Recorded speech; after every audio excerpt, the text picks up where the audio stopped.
Sound check. Isang mapagpalang umaga po sa bawat isa sa atin. Purihin ang pangalan ng Panginoon. Happy Lord's Day. Tayo nagpapasalamat sa Diyos sa patuloy niyang kahabagan at biyaya. And as we have said, sa biyaya ng Diyos, ang ating invitation ay printed out na. Meron na ho dyan sa ating likuran. Pwede ho kayong mag-uwi. Please mag-uwi kayo. Bilangin nyo lang yung kapitbahay, kamag-anak na mga kasalamuha all throughout these 2 weeks. Pag-invite ho natin ang ating anniversary, bigyan natin sila ng kopya. At ang ating tema ho ay United in the Gospel. So pag-pray ho natin ang ating gawain, as we have said, pag sa umaga, evangelistic, that means naka-focus sa gospel. And then also sa hapon, yung ating hong church celebration and fellowship. So pag-pray ho natin yan. And also, we would like to greet ang mga nanay na present. Happy Mother's Day po sa inyo. Purihin ng Panginoon at salamat sa kanyang biyaya sa atin sa mga ina ng sa pamamagitan ng mga ina ng tahanan. At mamaya ho, as we have been always doing yearly, ay magkakaroon tayo ng token of appreciation para ho sa mga nanay at tunay karapat dapat lamang ho yang gawin. Pero wag mag-alala ang mga tatay, next month ay tayo naman. Amen? Ayan. So tayo ho ay magsisimula sa ating Sunday school. And patuloy ho tayo sa pag-aaral patungkol sa worship. Before that, let's sing the books of the Bible. Let's all stand up, please.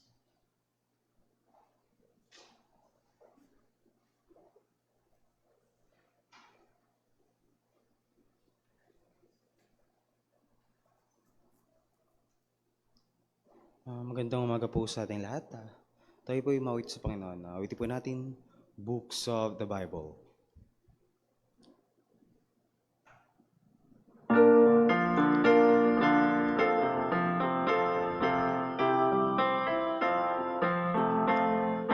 Genesis, Exodus, Leviticus, Numbers, Deuteronomy, Joshua, Judges, and Ruth, 1st and 2nd Samuel, 1st and 2nd Kings, Chronicles, Ezra, Nehemiah, Esther, Job, and Psalms, Proverbs, Ecclesiastes, Song of Solomon,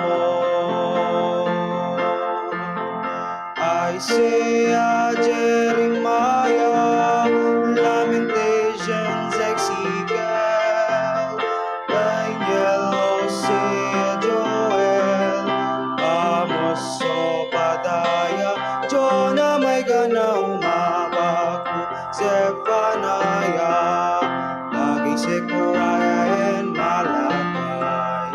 These are the books of the Old Testament.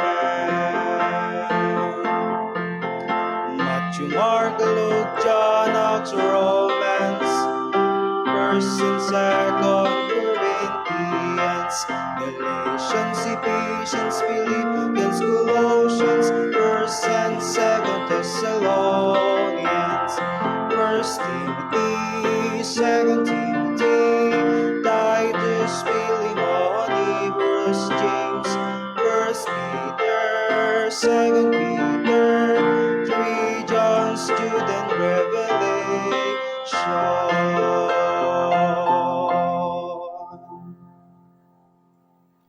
Magsipo na po lahat.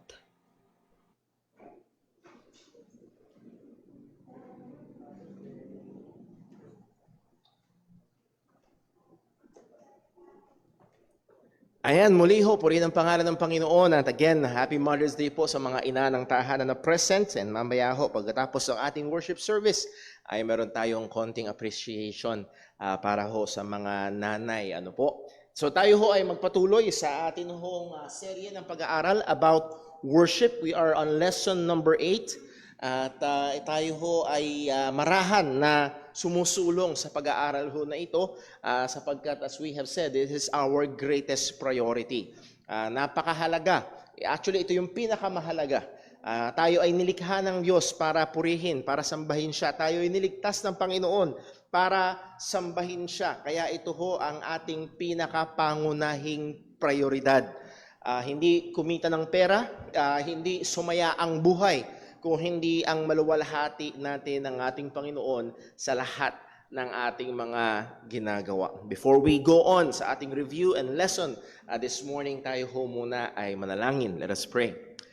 Panginoon naming Diyos, aming Ama sa langit, pinupuri ka namin, pinasasalamatan ka namin, Panginoon. Tunay nakakamangha ang iyong kabutihan. Ang bawat isa sa aming naririto ngayon, O Diyos, ay may buhay, may kalakasan. Panginoon, hindi kami mas mabuti, hindi kami mas karapat-dapat sa mga taong namatay kahapon. Pero narito ang iyong biyaya, ang kabutihan mo, ang kasaganaan ng iyong kahabagan. Tunay, Panginoon, ang kahabagan mo lamang ang dahilan kung kaya't kami ay hindi napupugnaw. At kami naririto, O Diyos, sapagkat ikaw ay tapat. Lalo't higit, Panginoon, salamat sa katotohanan na naging mabiyaya ka at minahal mo kami at binigay mo ang iyong bugtong na anak upang magligtas sa aming mga makasalanan. Panginoon, namin pong hinihiling sa biyaya mo, nawa patuloy kang kumilos. Ang ebanghelyo ni Kristo ay maging malinaw sa bawat isang naririto. At amin pong hinihiling din ang pagtuturo mo at gabay mo sa aming pag-aaral ngayong umaga. Lalo na, O Diyos, patungkol sa gawain kung saan kami ay iyong nilikha upang sambahin at purihin ka. Bantayan, ingatan, tulungan mo po kami. At yun din, O Diyos, amin pong hinihiling saliksikin mo kami sa anumang mga kasalanan sa aming buhay. O Diyos, sa mga nasabi, naisip, nagawa, Panginoon, na hindi sang-ayon sa iyong mga kautusan, hindi sang-ayon sa iyong kalooban at kabanalan. Patawarin mo po kami. At muli, O Diyos, sa lahat ng ito, aming hinihiling na patuloy kang maluwalhati, patuloy kang kumilos sa buhay ng iyong mga mananampalataya. Dalangin namin itong lahat sa ngalan ng aming Panginoong Hesukristo. Amen. So tayo ho ay dumako sa ating mga pagre-review muli. This is our main text. This is our theme text. Psalm 29 verse 2, 1 and 2. Ang pagsamba sa Diyos ay hindi option. Ang pagsamba sa Panginoon ay hindi kung gusto lang natin. Hindi to advice na pwede mong tanggihan o tanggapin. Ang pagsamba sa Panginoon ay utos. Give unto the Lord. Hindi give when you want. It's an imperative. Ito'y utos ng Diyos. Ibigay sa Diyos. Ibigay sa Diyos. Give unto the Lord, O ye mighty. Give unto the Lord glory and strength. Give unto the Lord the glory due unto His name. Worship. Worship. Again, that's an imperative. Ito'y utos. Worship the Lord in the beauty of holiness. So muli, ang pagsamba sa Panginoon ay hindi pag-feel lang natin. Hindi sa pagmaluwag lang ang schedule natin. Ang pagsamba sa Panginoon ay utos sa atin ng Panginoon. At ayoko hong masyadong diinan, pero that means pag hindi tayo sumasamba sa Diyos, nagkakasala tayo. Pag hindi tayo sumasamba sa Panginoon, kasalanan. So hindi to option, ito'y utos ng Panginoon. And pinag-aralan natin ang ilang mga mahalagang bagay. Number 1, tingnan natin, Jesus Christ and our worship. Gaano ba kahalaga si Jesus sa ating pagsamba? At ang katotohanan na ating nakita mula sa salita ng Panginoon, no worship is acceptable to God apart from the mediation of Jesus Christ. Walang pagsamba na katanggap-tanggap sa Panginoon liban sa pamamagitan o pag-mediate ng ating Panginoong Hesukristo. That means any worship that is apart from Christ, apart from the faith in Christ, ibig sabihin ang mga pagsamba ng mga hindi tunay na mananampalataya ay hindi katanggap-tanggap sa Panginoon. Kahit gaano pa, quote-unquote, kasinsero, gaano pa katindi yung kanilang mga programa, gaano ka-emotional yung kanilang gawain, kung hindi ito sa pamamagitan ni Jesus, hindi uubra. Hindi ito katanggap-tanggap sa Panginoon. Ang tanging paraan upang tayo at maging ang ating pagsamba sa Diyos ay katanggap-tanggap sa Diyos ay sa pamamagitan ni Kristo Jesus. Again, muli paalala, that's why, just an example, in every prayer, sa ating pananalangin, itinatapos natin in Jesus' name. Hindi yun magic word na parang abracadabra. Yung pagsabi natin na sa ating panalangin, in Jesus' name, that means tayo ay lumalapit sa Ama sa pamamagitan ng anak. Hindi yun hindi yun mantra lamang ng Kristyanismo. Ito'y nagsasabi ng katotohanan. It recognizes the truth that there's only one mediator between God and man, that is the man Christ Jesus. That's why we pray in Jesus' name. We don't pray in Paul's name. We don't pray in John's name. We don't pray in any biblical character's name. We don't pray in Mary's name. No, we pray in Jesus' name. Kasi siya lang ang tagapamagitan. Now, hindi lamang yun, theology and doctrine in our worship. Kung napansin nyo, yung sinabi na natin nung una, theology na yun. Doktrina na yun. At ito yung katotohanan na atin na pag-aralan. Theology and doctrine in worship are essential. Mahalaga ang doktrina. We do not just come to go through the ritual. Akala nung iba, ang pagsamba sa Diyos ay ritual lamang. At marami sa atin, maaaring lumaki na ganun. Pag sinabing tayo, tayo. Pag sinabing upo, upo. Pag sinabing kanta, kanta. Pag sinabing bigay, depende. Ang akala ng iba sa atin, ang pagsamba is merely pagpasok sa simbahan o bahay-sambahan. No. Ang pagsamba ay mas malalim doon. As we have read kanina sa Psalm 29, give unto the Lord glory due unto His name. At ang pagsamba ay pagtugon kung sino ang Diyos. So the deeper we know God, habang mas lumalalim ang ating pagkakilala sa Diyos, mas lumalalim dapat ang ating pagsamba. At kung mababaw or mali o wala tayong pagkakilala sa Panginoon, well, ito'y may epekto sa ating sinusubukang gawing pagsamba. So napakahalaga ng teolohiya, pagkakilala sa Diyos or doktrina ng mga katotohanan na tinuturo sa ating pagsamba. Na pinag-aralan natin 2 Sundays ago, our skills and our worship. Our skills and our, tinapos pala natin to last Sunday. Pagdating naman sa ating kakayahan, yung ating mga abilidad na ginagawa, nahandito yung danger pagdating sa worship, yung iba na overvalue ang skills, that means nakadepende na sa skills ang worship. Nakadepende sa galing ng mga umaawit. Nakadepende sa galing ng leadership or sa karisma ng pastor. Nakadepende na doon. Yun namang iba nag-undervalue. Ay, wala. Wag ka na mag-practice, just trust in the Lord. No. Nakita natin sa salita ng Panginoon, skills are grace from God at binigay niya ito for His glory. Number 2, skills must be cultivated. Ano man yung kakayahan na meron tayo na ginagamit natin para sa pangalan ng Diyos ay ating dapat pagyamanin. And purihin ang Panginoon. Nung pinag-aralan natin to for 2 Sundays, nakita ko yung ilang mga kapatiran natin na tumugon. Meron tayong mga kapatiran na hindi nila sinabi, but I saw their effort to improve, to utilize their God-given skills. Number 3, skills does not make our worship more acceptable to God. Muli, hindi sa kagalingan ng tono ng pagkanta. Nakuha natin na nagiging katanggap-tanggap sa Diyos ang pagsamba sa pamagitan ni Kristo. Nasa tono man o wala. Nakuha ba? Nasa tono man o wala. Kung ito'y sa pamagitan ni Kristo iniaalay sa Panginoon, ito'y katanggap-tanggap sa Panginoon. Hindi ang skills natin ang nagpapaging dapat ng ating pagsamba. Number 4, skills should be open for evaluation of others. Naalala niyo sa Romans chapter 12, anong sabi? Para mas maunawanan sa Romans 12, ang sabi, huwag masyadong mataas ang tingin sa sarili. Yun tama lang. Sukatin natin ang ating sarili, tansyahin natin ang ating sarili sa tama lamang sang-ayon sa biyayang ibinigay ng Panginoon. Now, katotohanan, masyado tayong mahusay sa ating sariling paningin. Yes? At madalas, meron kayong kilala na maaaring kapitbahay o kaibigan. Hindi niya ba naririnig na wala siya sa tono? Merong mga ganon. Tama ba?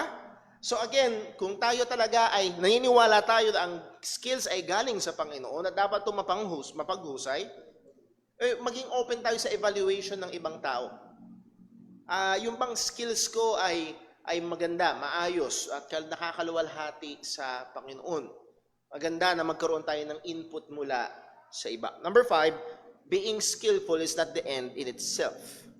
Ang layunin natin ay hindi lang basta maging skillful, ang layunin natin ay maging makapagbigay luwalhati sa Diyos through the mastery and utilization, ng pagpapakahusay natin at paggamit natin ng skills na binigay sa atin ng Diyos. Bakit? And every corporate service or worship service na ginagawa, merong mga skills. May mga kumakanta, meron tayong mga skills sa multimedia, meron tayong mga teachers sa mga bata, merong mga umaawit, at may mga dito sa atin medyo nawala yung mga song offering or special numbers, so on and so forth. And we purposefully, sinadya natin na ialis yun sa ating worship service because we've seen that na naaabuso at hindi nagkakaroon ng maayos na pagtanggap pagdating sa pagsamba. Imbis na makatulong, ito ay nakakagambala sa pagsamba. So muli ay atin hong bigyang pansin, hindi lamang yung pagiging skillful. So magpa-practice ka, hindi lang para gumaling. Young people, hindi lamang young people, lahat tayo bilang mga Kristiyano, magpa-practice ka, magpapakahusay ka, hindi lang para palakpakan ka or appreciate ka ng tao. Magpa-practice ka at magpapakahusay ka dahil gusto mong maluwalhati ang Diyos sa bagay na yung ginagawa para sa kanyang pangalan. Now, sinumulan natin ito last Sunday, at tatapusin natin, Lord willing, ngayon. What we do when it is not Sunday and our worship. Ayan. Meron hong mga tao, akala nila ang pagsamba ay may kinalaman lamang sa araw ng linggo na ibibigay mo ang 1 oras, 2, 3 oras sa pagpunta sa bahay-sambahan. At yun lang ang pagsamba. But as we will see in the scripture, yung ating ginagawa, yung ating pamumuhay outside the church or sa ating binigay dito, anong ginagawa natin mula Monday hanggang Saturday? Tama? Anong ginagawa mo mula Lunes hanggang Sabado? Anong klaseng buhay? Paano tayo namumuhay? Paano tayo nagsasalita? Paano tayo nakikitungo sa ating kapwa? Ito ay may kinalaman at merong epekto sa ating pagsamba sa Panginoon. At mamaya babalik tayo sa isang text na tingin ko napakahalaga at ilang beses nating titignan, pero magandang paalala ho sa atin sa Isaiah chapter 1. Pero narito muna ang isang katotohanan. No amount of and conformity to worship externals will ever make up for the kind of life we live outside of the Lord's Day worship services. Medyo mahaba-haba. Madaling salita, kahit napaka-alive mo sa loob ng church. Ikaw yung Amen Brigade. Alam yan, sa ibang mga churches may tinatawag na Amen Brigade. May taga-Amen yung Amen! Hallelujah! Praise the Lord! Itaas ang kamay! Tigway-kayway! Ikaw pa yung kumakanta sa harap. Talagang pagdating sa church, talagang purihin ang Diyos. Bigay na bigay ka. Pero hindi yun maipantatakip kung paano ka namumuhay mula Lunes hanggang Sabado. Hindi pwede. Hindi yun pwedeng pangtakip. Point, our lives must be exemplary before believers and unbelievers. Lalo na ang focus natin dito, tayong mga nagpapakilalang Kristiyano, mananampalataya ng Ebanghelyo. Dapat ang ating buhay ay maging halimbawa sa mga mananampalataya at hindi mananampalataya. Before believers, sinabihan ni Pablo si Timothy, ang sabi niya, let no man, sa 1 Timothy chapter 4 verse 12, let no man despise thy youth, but be thou an example of the believers in word, in conversation, in charity, in spirit, in faith, in purity. At implied dito, hindi lang tuwing Sunday pag sila'y nagkikita sa church. That means as Timothy interact with the believers throughout the week, nagkikita sila, nagkakasalamuha sila sa komunidad, nagkaka-fellowship sila, pag pinagmasdan ng mga mananampalataya ang buhay ng batang manggagawa na ito na si Timothy, marinig nila yung kanyang salita, makita nila yung kanyang pakikitungo sa kapwa, yung kanyang pagmamahal, yung kanyang attitude, yung kanyang katapatan, yung kanyang kapuruhan, o yung kanyang kalinisan ng buhay. Ay dapat maging halimbawa si Timothy. That is all throughout the week. Now, not just in front of believers, but also before unbelievers. Ang sabi sa Matthew 5 verse 11, let your light so shine before men. That they may see your what? Your good works at anong layunin? And glorify your Father which is in heaven. So layunin at dapat tayo mga mananampalataya ay maging halimbawa sa mga kapatiran sa loob ng iglesia at sa mga hindi mananampalataya sa labas. Ang ating mga buhay ay dapat maging halimbawa. Not just on the Sundays. Sabi ko nga ho, pag Sundays, alam niyo yun, parang nangliligaw. Nakakuha niyo yun? Yung nanliligaw. Brother Dave, nung nanliligaw pa lang tayo sa mga misis natin, pumupunta ka ba nang hindi ka nakaligo? Hindi. Nagliligo ka, nagpapabango ka, nagbibihis ka, nag-aayos ka. At may mga pagkakataon, minsan ganun ang trato natin pag worship service. Pagdating natin sa church, pogi at maganda tayo. Tama? Pagdating natin sa church, mamaya, pabalikan natin ito.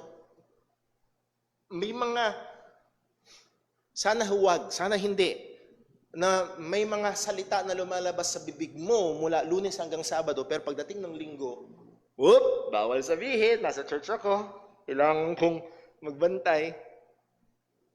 So, kailangan ho natin na bigyang pansin sa ating pagsamba sama-sama tuwing Linggo, kailangan natin bigyang pansin ang ating buhay mula Lunes hanggang Sabado. Point, our daily lives should be examples of worship and an adornment of the truths we proclaim. Ang ating pang-araw-araw na buhay ay kailangang maging halimbawa ng pagsamba. Hindi ibig sabihin na sa eskwelahan ka, tapos bigla kang makikita ng mga teacher, kaklase mo, bigla kang luluhod doon at gaganon-ganon. No, it means yung pakikitungo mo sa iyong teachers, pakikitungo mo sa iyong kaklase, pakikitungo mo sa iyong katrabaho, sa iyong asawa, sa iyong kapitbahay. Dapat ito ay mayroong flavor. Ano yung mayroong flavor? Minsan nakakain kayo ng, ano may nilalasahan ko na yun? Cilantro. Cilantro pala yung maaaring hindi mo nakita, pero dahil nalasahan mo, mabirapat itong taong ito, may kakaiba. Tuwing kasama ko siya, hindi kailangan na may suot kang t-shirt na I love Jesus, may bowler ka na WWJD, kung ano-ano pa. Kung hindi pagkasama mo, may ibang flavor itong taong ito. Pag pinakikinggan ko siya, mayroong, hindi trying hard, but talagang siya'y mananambahan ng Panginoon.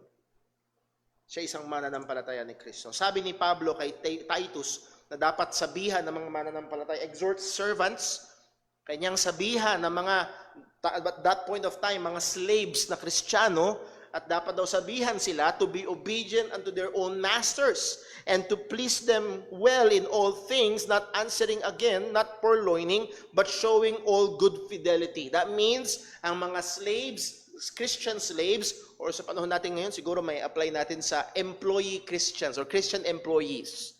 Kayo na mga Kristiyano na nagtatrabaho. At hindi lamang ito limitado sa mga employees, pero ang punto niya, show good, all good fidelity. Magpakita ka ng katapatan sa gawain na kung saan nilagay ka ng Diyos. Nilagay ka bilang empleyado, nilagay ka bilang driver, nilagay ka bilang amo, nilagay ka bilang estudyante, nilagay ka sa bahay bilang housewife, show good, all good fidelity. Bakit? That they may adorn the doctrine of God and our Savior in all things. Ano yung salitang adorn? Bigyan ng pagpapaganda. Walang iniwan yan pag Pasko, naglalagay tayo ng Christmas adornments. Tama?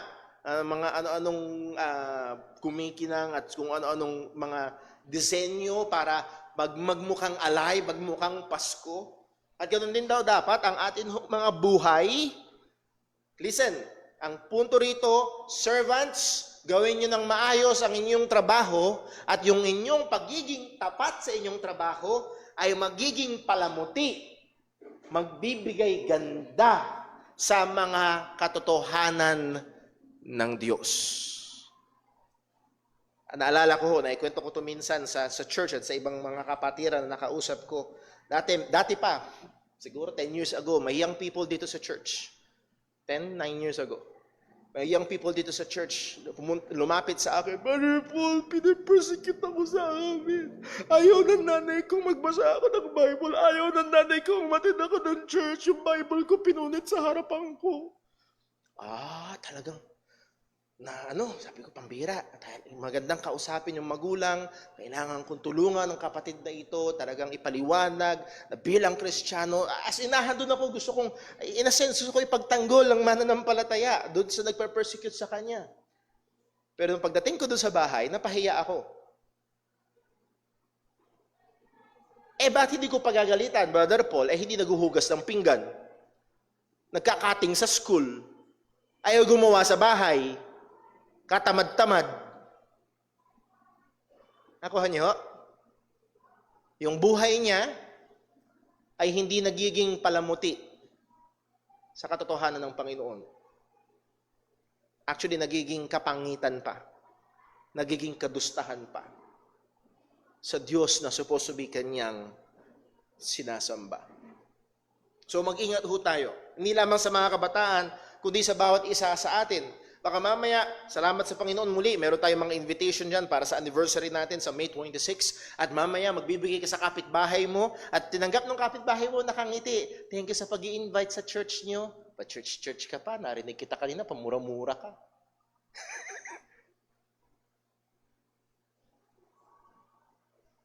Again, hindi magiging palamuti sa Ebanghelyo ang ating buhay. O nawa, tulungan tayo. So sana makita ho natin na ang ating buhay mula Lunes hanggang Sabado ay merong koneksyon sa ating pagsamba sa Panginoon. Hindi pwedeng wala. People are watching, nakatingin ang mga tao, nag-oobserba ang mga tao, nag-oobserba ang ating mga asawa, sa ating mga magulang, nakatingin ang ating mga anak. Laging panalangin namin ni si Sir Jonah Sam na ang aming mga anak makita sa aming buhay na mahalaga ang Diyos. Sana makita sa aming mag-asawa, pag tinanong ang aming mga anak, describe mo si mami at si daddy mo, sana masabi nila, not just for the sake na masabi nila, pero sana makita nila na mahalaga ang Diyos sa mami at daddy namin. Mahal nila si Kristo. Hindi dahil laging sinasabi, I love Jesus, woohoo! Kundi dahil sa pamumuhay nila, maging sa pagdidisiplina nila sa amin, maging sa pag-handle nila ng finances, sa pag-handle nila ng problema, sa pag-handle nila ng stress, kita namin ang pagmamahal sa Panginoon. At yun ho, yung prayer at desire namin bilang nakatingin ang ating mga anak, nakatingin ang ating mga kamag-anak, nakatingin ang mga tao sa ating paligid. So our lives must be examples. 1 Timothy chapter 4 verse 12, muli balikan natin. Ang sabi ni Pablo, nagbigay ng ilang mga areas ng buhay na kung saan kailangan bigyang pansin ni Timothy.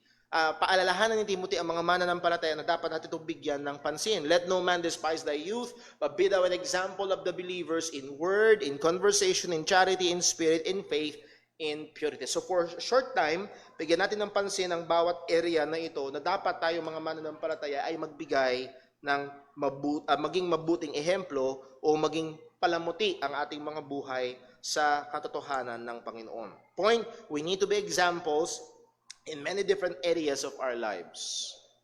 Not just church attendance. Good, kung linggo-linggo nasa church ka, that's good. Purihin ang Panginoon, huwag mong itigil yan. I'm not saying na kailangan mong itigil yan.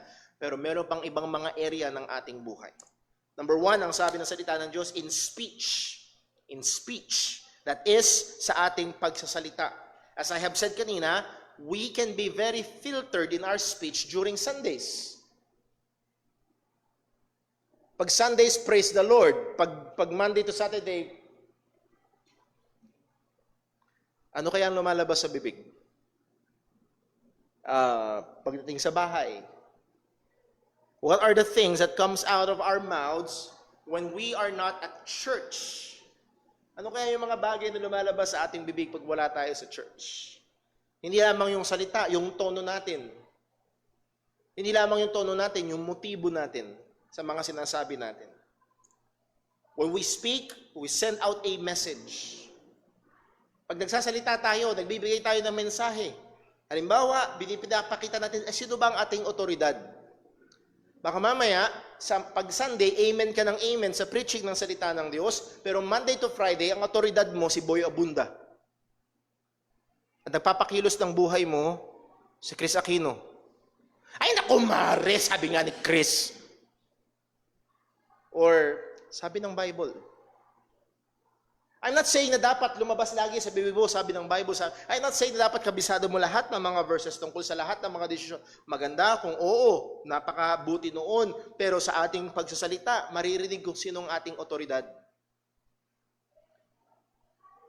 Sa ating pagsasalita, maririnig kung anong pinaka-importante sa atin. Ang Diyos ba ang pinakamahalaga?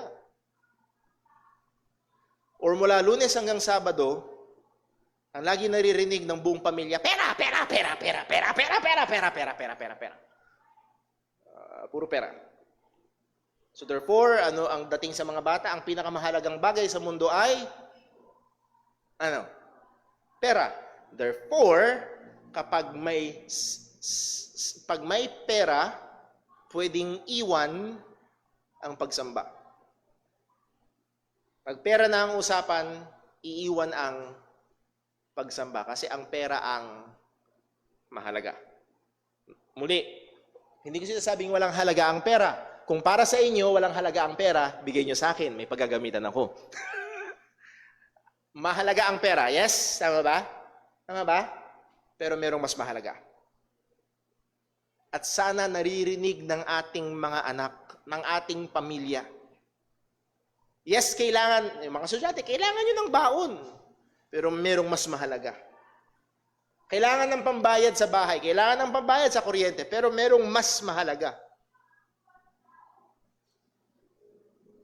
What is in our hearts? Ano yung mahal natin? Ako ho ay fan ng Golden State Warriors. At nung minsan, nagkita kami nung nilakad ko yung lisensya ko, nagkita kami nung pinsan ko dyan sa LTO. At dahil ako'y fan ng Golden State Warriors, sabi sa kanya, nagbigay ako ng konting informasyon tungkol sa Warriors. Sabi niya, Kuya Paul, di kasi ko nanonood ng NBA eh. Ako, okay. Wala na.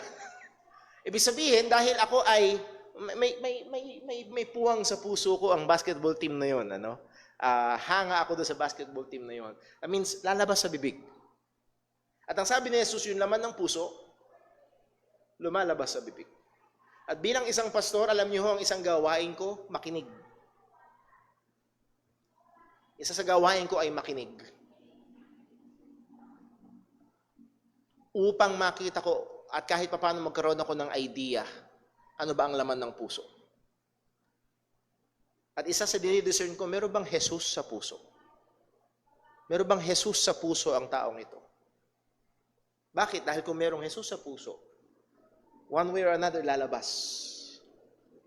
At sa ating mga salita, naririnig ba sa atin ang kahalagahan ni Kristo, ang pagmamahal kay Kristo, ang pananampalataya kay Kristo? So kailangan natin maging halimbawa in our speech. Not just verbal, but in other forms of communication. Lalo na sa panahon natin ngayon, hindi lamang sa pakikipag-usap, online, sa text messages, sa mga posts natin sa social media, and any way of, and any form of communication na ini-engage natin ang ating mga sarili, we must be an example. I'm not saying na lahat ng sentences mo tapusin mo sa glory to God, Lord willing. I'm not saying that. What I'm saying is, ano ba yung umaalingaw-ngaw sa atin? Ano ba yung naririnig sa atin? Sabi ni Bob Coughlin, God wants our speech to be sound. That means healthy, gracious, truthful, and edifying. No matter where we are or whom we're with, sino man ang ating kasama, saan man tayo, dapat ang ating salita ay maging totoo, maging tapat. That includes the way we speak to our spouse, our children, our team, our pastor, and anyone else we happen to be talking to. Paano tayo nakikipag-usap? Paano tayo nakikipag-communicate? Meron dapat epekto. Note, that doesn't mean that there's no place for appropriate humor and informal conversations. Meron talaga mga time na tawa dito sa church. May mga time na nagtatawanan tayo. O mga kapatid ko, hindi nyo pa nasubukang kumain ng tanghalian dito sa church at minsan, nagtatawanan kami habang kumakain sa tanghalian, ng time ng tanghalian. What a good time of fellowship. There is place for humor. There is place for informal conversation. I've said, minsan pinag-uusapan ng pang basketball, minsan pinag-uusapan ng negosyo, and so on. Hindi lahat ng usapan ay kailangan may chapter and verse ng Bible. I'm not talking about that. But ang point is, maging sa mga informal conversations natin, maging sa mga humor natin, ito'y dapat ay hindi nagbibigay ng kahihiyan sa pangalan ng Panginoon. Reminder, Matthew 12:36, anong sabi? But I say unto you, sabi ni Jesus, that ano daw? Every idle word that men shall speak, they shall give account thereof in the day of judgment. Lahat ng lumalabas sa ating bibig ay pagbibigay sulit natin sa Panginoon. Lahat. Hindi lang tuwing Sunday.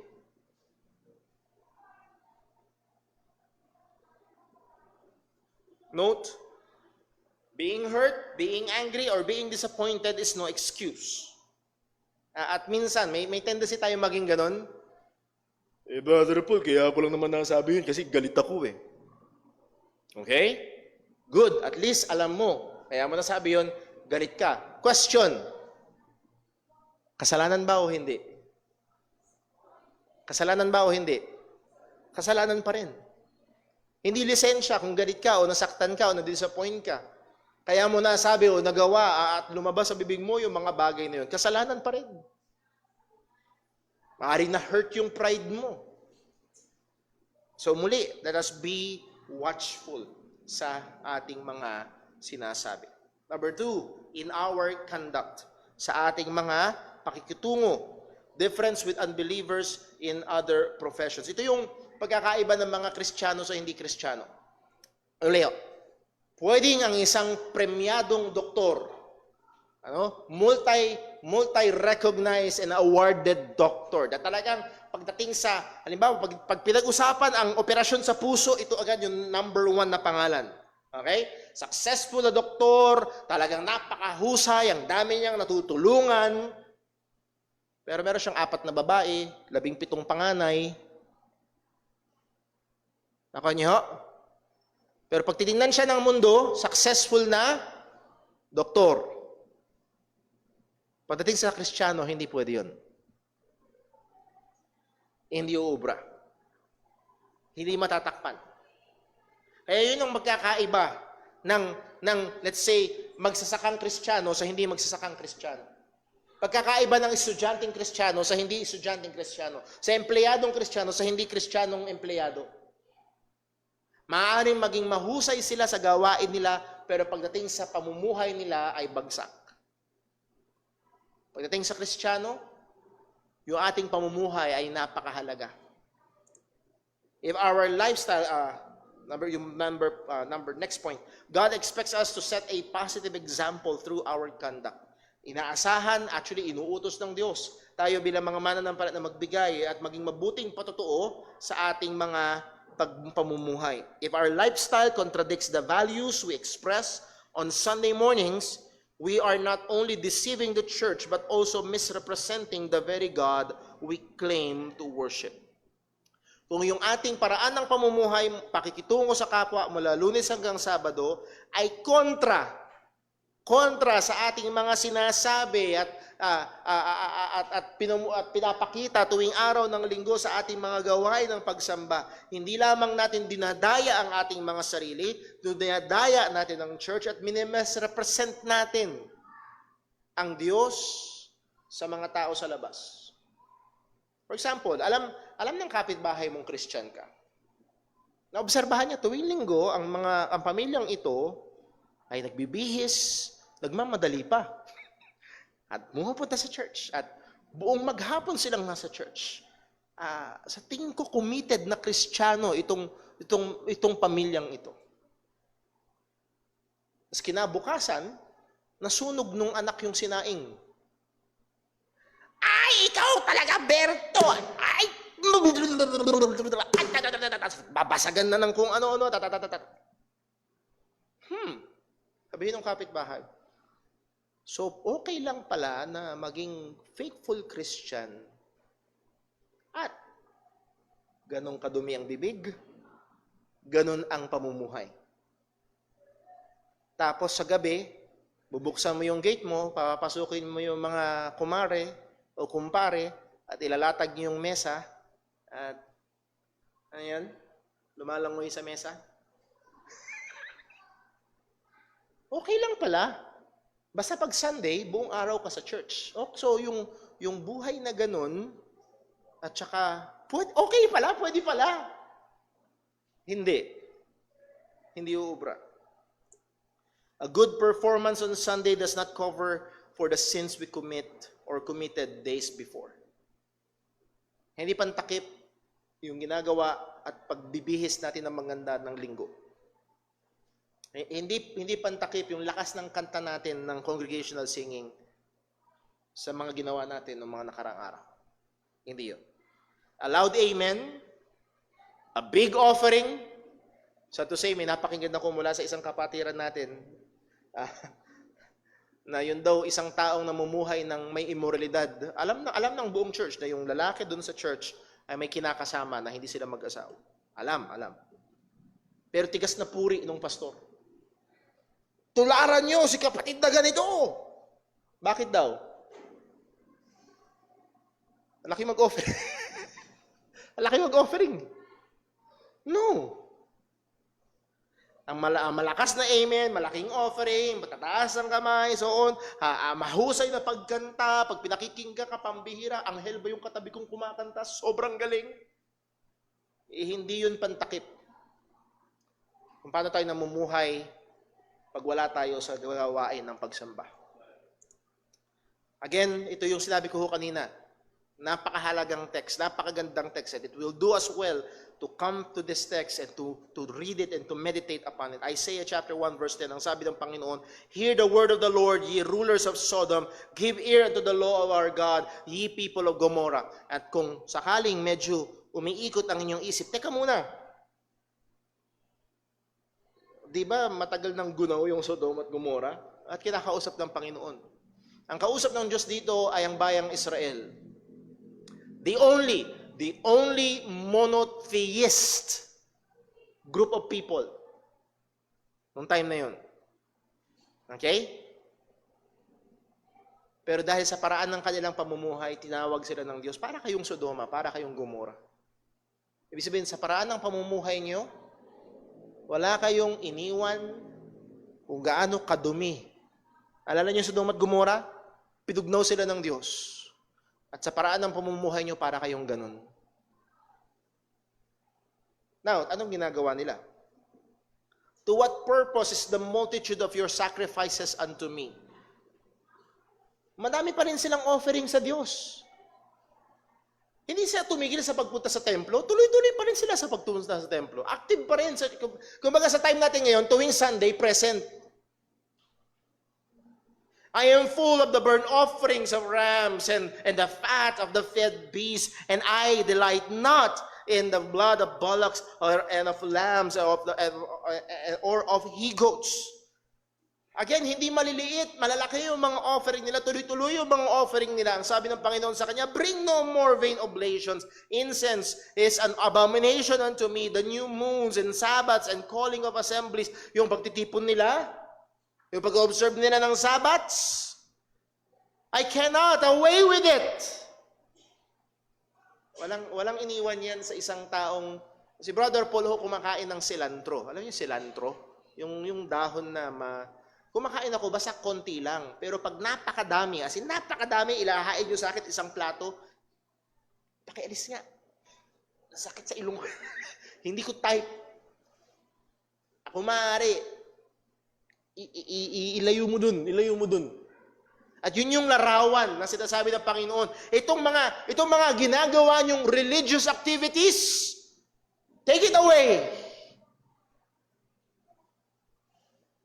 It is iniquity.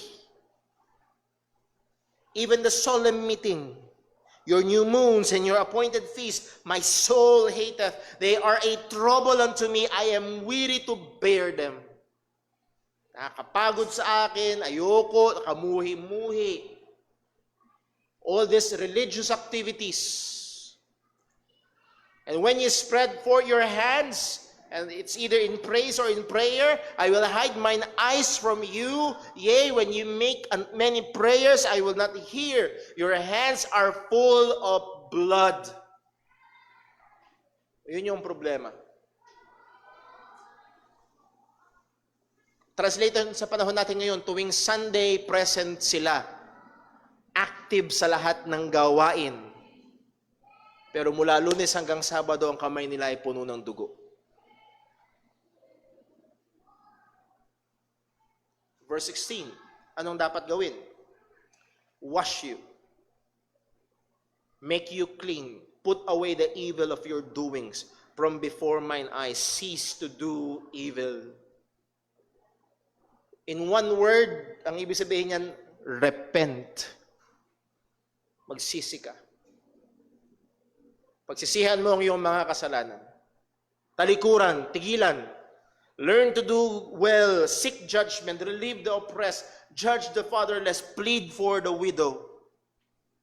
Ibig sabihin, mamuhay ka na may katuwiran. Sundin mo ang mga utusan ng Panginoon. Verse 18, napakaganda. Come now, and let us reason together. Brother Paul, for the past years, ganyan ang buhay ko. Kala ko okay lang, basta nagsisimba ako tuwing linggo. Pero ang dumi ng buhay ko mula Lunes hanggang Sabado. Actually, paglabas ko ng church, diretso agad sa putik. Pero narito ang paanyaya ng Panginoon, come now and let us reason together. Usap tayo. Say the Lord. And here is the gospel. Though your sins be as scarlet. Ano yung scarlet? Pulang-pula. Ang inyong kasalanan ay napakatingkad. Ang mantsa ay hindi konti, madumi ka. Kahit napakadumi mo, they shall be white as snow. As white as snow, though they be red like crimson, they shall be as wool. Ang kasalanan ay pwedeng maalis. Ang kasalanan ay pwedeng mahugasan. Paano yan? Religious activities? Hindi nga eh. Anong tanging paraan para ang kasalanan ay mahugasan? Ang kordero ng Diyos na nag-aalis ng mga kasalanan. Hindi ka titingin sa iyong sarili, titingin ka kay Kristo. Hindi ka aasa sa ginagawa mo, aasa ka sa ginawa ni Jesus. At yun lamang ang tanging paraan para ang kasalanan ay mahugasan. At ganoon din sa atin sa ating pagsamba. Brother Paul, naku po, alam ng Diyos kung gaano kadumi mula Lunes hanggang Sabado. I'm not saying na nag-drug addict ka, na nang-rape ka, na nagnaka. I'm not saying that. Pero sabi ng salita ng Diyos, tumingin ka lang sa isang babae at nagnasa ka sa kanya sa iyong puso. Hindi mo kailangan gawin ng kasalanan. Inisip mo pa lang. Ninasa mo pa lang. Ako, Brother Paul, yung lumabas sa bibig ko, yung sinabi ko sa misis ko, bakit? Paano ko nasabi yun? Paano ko natrato ng gano'n ng mga anak ko? Paano ko natrato ng gano'n yung asawa ko? Or Paul, yung hindi akin yun eh. Kinuha ko, natukso ko, kinuha ko. Tapos ngayon, pupunta ka sa church. Alam mong madumi ka. Oh, narito yung paanyaya ng Panginoon. Pwedeng mahugasan. Pwedeng malinis. Hindi try harder, kundi sabi ng Panginoon, lapit ka sa akin. Gaya ng paanyaya ni Kristo, come unto me, all that ye labor and are heavy laden, and I will give you rest. Magsusumpungan lamang ang kapatawaran sa kasalanan sa pamamagitan ni Kristo. Proverbs 28 verse 13 ang sabi, he that covereth his sins shall not prosper. Pwede naman pagtakpan. Pwede naman pagtakpan ng Sunday.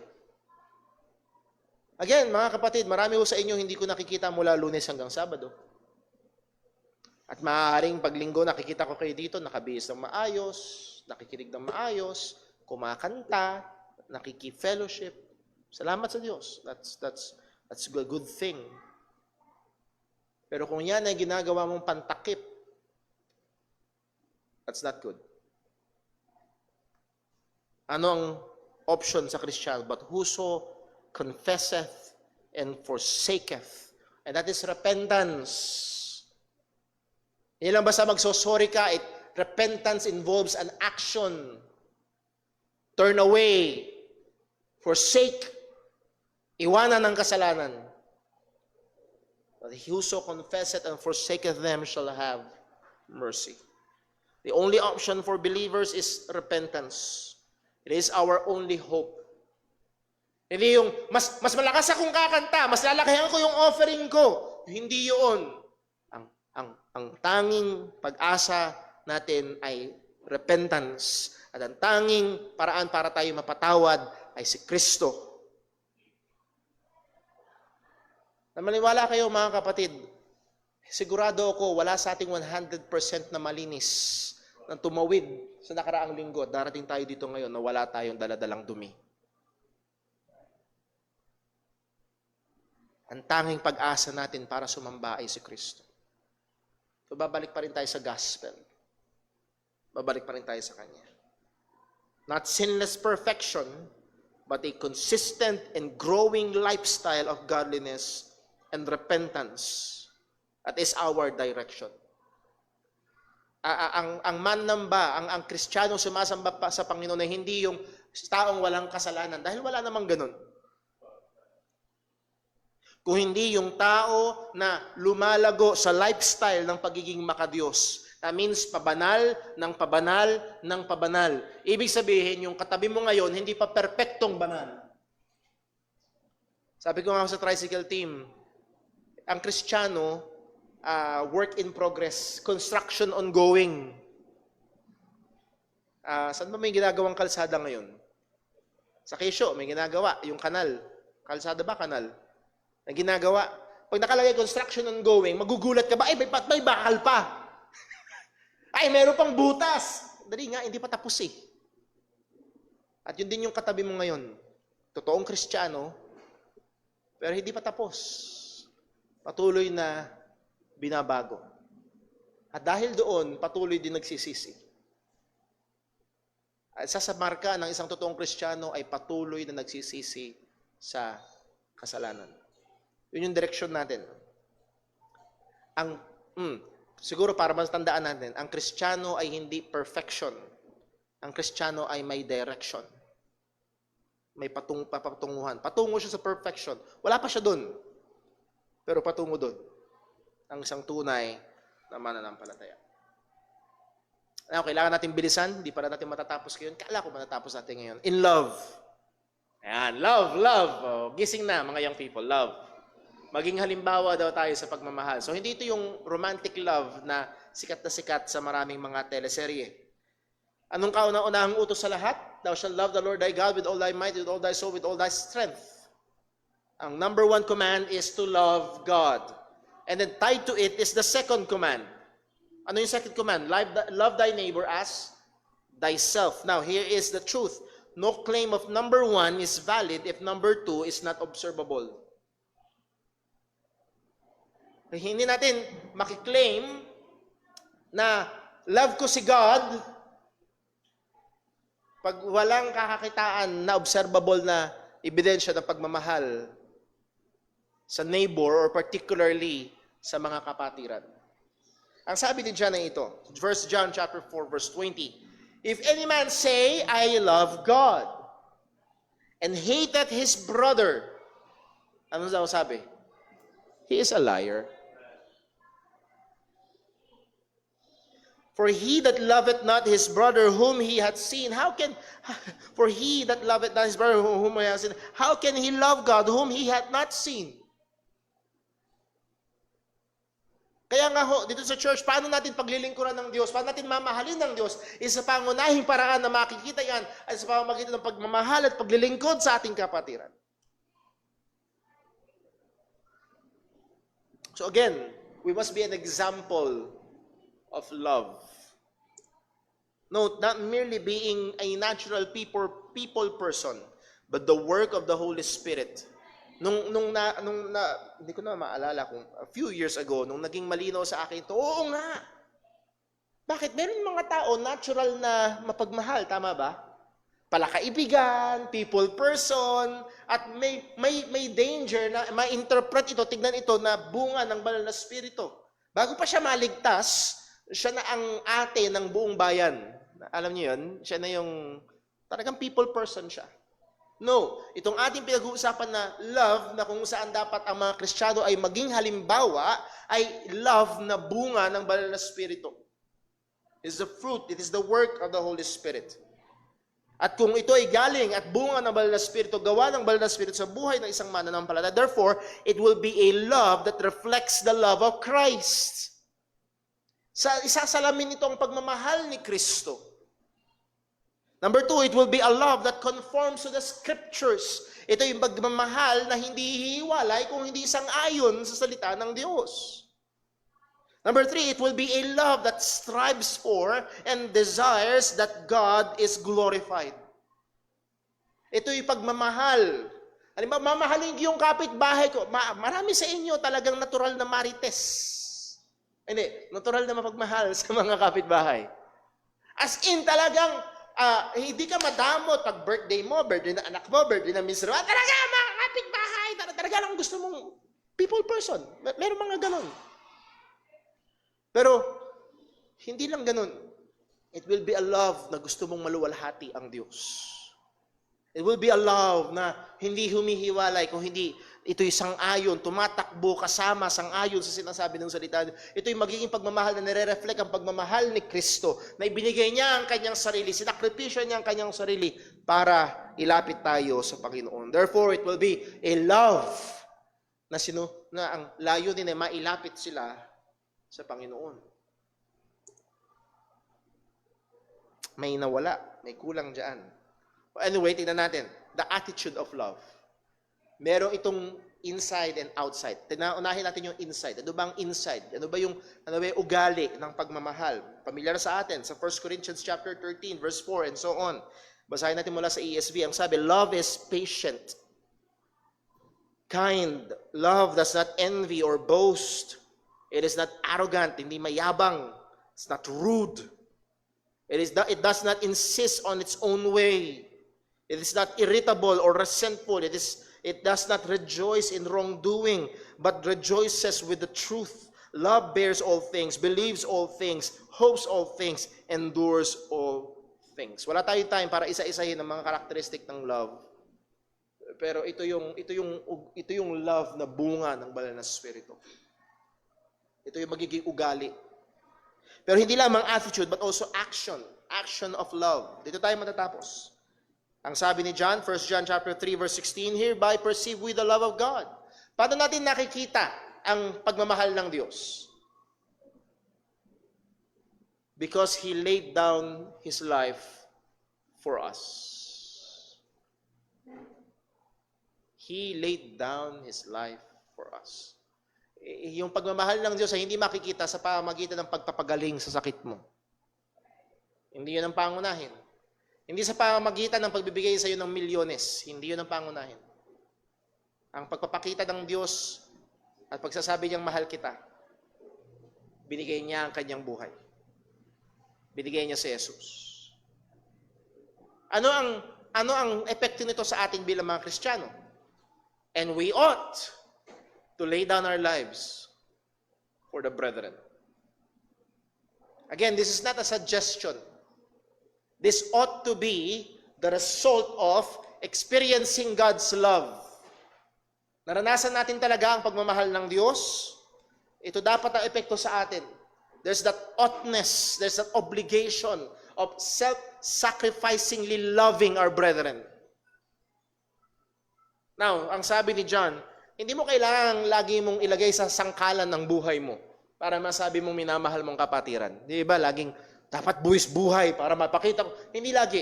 Nagbigay ng halimbawa si John, verse 17. But whoso hath this world's good. Okay? Meron kang material na kakayahan o abilidad. and seeth his brother have need. Kita mo, yung kapatid na may pangangailangan, and shutteth up his bowels of compassion from him. As in, at take note of the word shutteth, present tense, palagi among sinasara. Okay? Huwag niyong sanang gawing, please, baka merong matuksong abusuhin ng verse 17 na tuwing kulang kayo ng pambayad sa bahay, pupunta kayo sa mga kapatiran, manghihingi kayo ng tulong. At pag sinabi sa inyo, kapatid, pasensya na, hindi kita matutulong. Kita mo to, kita mo to, nasa iyo, dapat tulungan mo ko, Huwag ganun. That's abusing, that's sin. Okay? Pero ito ang punto, talagang available, okay? Available talaga, pwede talaga, may kakayahan ka talaga. That means God had blessed you in such a way that you can be a blessing. Pero pinipili mong tuloy-tuloy, you're shutting your bowels of mercy. Yung pagmamahal ay sinasara mo. At ang tanong ni John, how dwelleth the love of God in him? Translation, paano masasabing ligtas yan?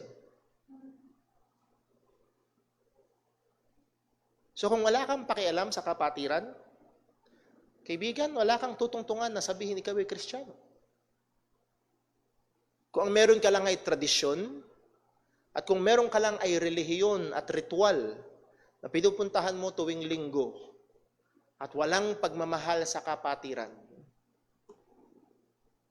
malamang wala sa iyo ang pagmamahal ng Diyos.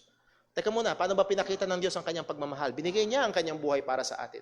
Ibig sabihin, wala ang ebanghelyo sa iyo. Maaring alam mo lang ang gospel, pero hindi totoo sa iyo ang gospel.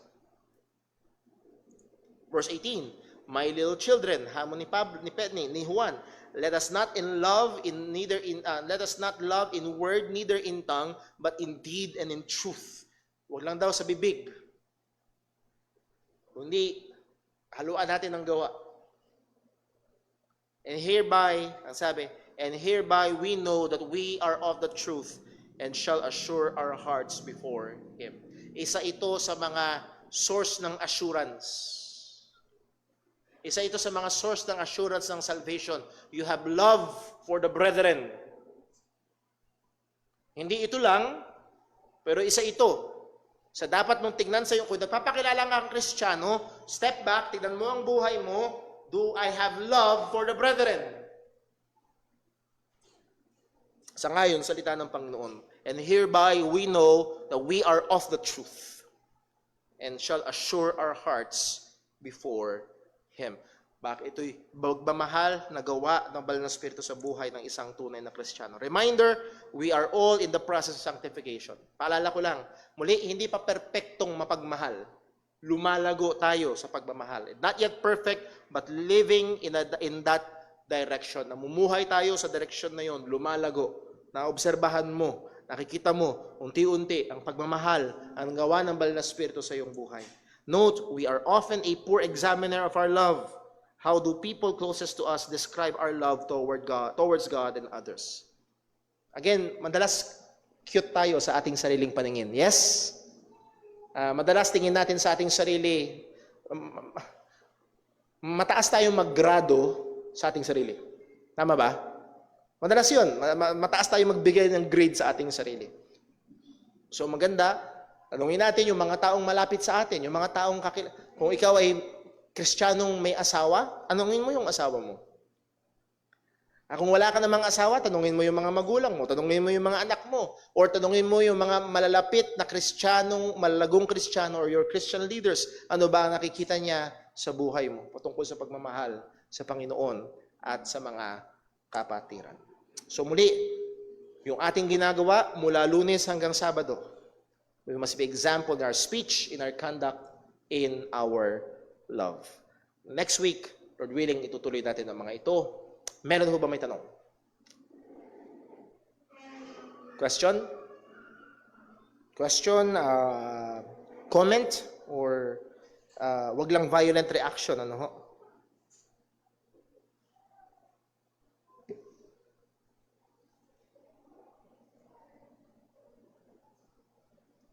Meron ho ba? Ayun, si Brother Larit. Good morning po. Morning po. Paano po natin may papakita yung ating love for the brethren sa mga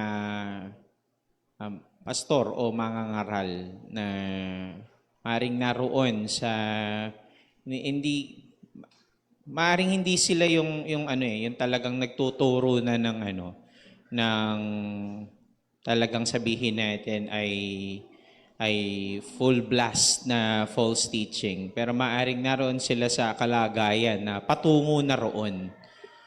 Or maaring, kumbaga ay medyo pa lamang, alam natin may mga ganong iglesia na sa ganong kalagayan. Paano po natin may papakita yung ating pag-ibig sa kanila? Okay. Very good question. Ano po? Let me answer this maybe in 3 ways. One, not just sa mga pastor, kundi kung siya'y Kristiyano, may obligasyon tayong mahalin. Utos yun ng Panginoon. Kung siya'y Kristiyano, obligasyon nating mahalin ang ating kapatiran. Okay? Now, nagligay ng dagdag na kwalifikasyon doon sa tanong, paano kung manggagawa, pastor? May sinabi ang salita ng Panginoon, sabi ni Apostol Pedro sa 1 Thessalonians chapter 5 verse 13. Simulan natin sa verse 12. And we beseech you, brethren, to know them which labor among you and are over you in the Lord and admonish you. To know them, to recognize them. Nandun yung respect, nandun yung paggalang, nandun yung pagpapailalim sa mga nilagay ng Diyos na namumuno sa iglesia. Pagdating sa verse 13, and to esteem them very highly in love for the work's sake and be at peace among yourselves. So, esteem them very highly in love. Pakita, paramdam, maraming paraan at isa sa pinaka-the best ay ipag-pray natin. Pag-pray niyo ho ang inyong mga manggagawa. At kung sa mga kaparaanan na pwedeng masuportahan at tingin niyong makakatulong sa mga manggagawa, that's very, very good. And muli, I am blessed to be a pastor ng isang church nagmamahal sa inyong. Hindi ako mukhang ginugutom ng church na ito, tama ho ba? Hindi naman ako mukhang ginugutom ng iglesia. So muli, ay purihin ng Diyos sa bagay ho na. Now, nagbigay pa ng pangatlo, paano kung itong manggagawa na ito ay let's say, in a particular, I hope, secondary. Kasi kung primary, hindi siya may consider na kapatid or malaking panganib. Paano natin maipapakita? Sabihin natin open rebuke is better than secret love. In a loving, respectful way, try to talk to them. Again, in a loving and respectful way. Dahil muli, kahit nga yung mga unbelievers sabi ni Apostol Pablo, sabi ni Apostol Pedro, let's give them an answer with meekness and fear. Minsan nga lang, ang lapit natin sa mga pastor para tayong tiger. Wala, hindi mag-work out. So, maintain your love, maintain your respect, but maintain the love that you love Him enough na patuloy mong isasabihin sa Kanya yung totoo at ang concern mo sa Kanya patungkol sa bagay na yun. Pray for him. Ngayon, pag dumating talaga sa punto na hindi kayo magkasundo, hindi kayo magkita, as in, hindi siya dahil nagmamatigas lang doon sa mali, kundi para sa kanya, yun yung tama. Nakuha niyo ho? May mga kaibigan akong pastor, amillennial ang kanilang view sa eschatology. Ako ay premillennial ang view ko sa eschatology. Nag-uusap kami minsan. At pag pinakikinggan ko siya, hindi dahil nakikita niyang tama yung sinasabi ko, pero ayaw niya. Kundi talaga nakikita niya, tama yung view niya. He's being faithful sa kanyang pananaw, siya being faithful sa scripture, sa kanyang pananaw na yun.